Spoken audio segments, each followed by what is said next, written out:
ఈరోజు ఒక పేషెంట్ వచ్చారు హాస్పిటల్కి. ఆయనకి ఏంటి అంటే కళ్ళు తిరుగుతున్నట్టు, తూలుతున్నట్టు, నడుస్తుంటే బ్యాలెన్స్ తప్పుతున్నట్టు అనిపించింది. సో వెంటనే ఏం చేశారంటే ఆయనకి షుగరు, బీపీ ఉన్నాయని చెప్పేసి బీపీ చెక్ చేసుకున్నాడు. బీపీ చెక్ చేస్తే 210 ఉంది, అంటే చాలా ఎక్కువ ఉంది. దాంతో వెంటనే షాప్కి వెళ్ళేసి బీపీ బిల్లలు తెచ్చేసుకొని వెంటనే వేసేసుకున్నారు. కొంతసేపు తర్వాత ఏమైంది అంటే 2 కళ్ళు కనిపించకుండా పోయాయి. దాంతో ఇంకా భయపడిపోయి హాస్పిటల్కి వచ్చారు. ఆ హాస్పిటల్కి వచ్చేటప్పటికల్లా వెంటనే కింద పడిపోయి ఫిట్స్ లాగా వచ్చాయన్నమాట.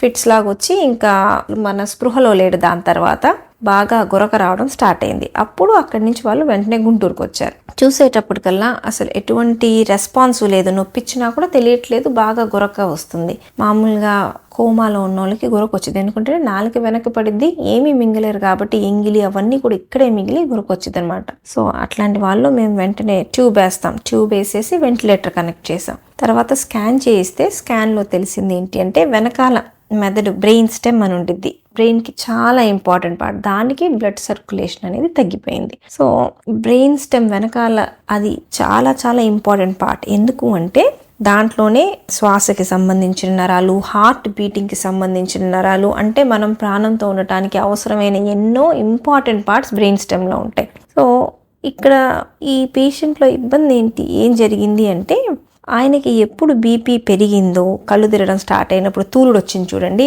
ఆ బీపీ పెరిగినప్పుడే మెదడుకి రక్త సరఫరా తగ్గింది.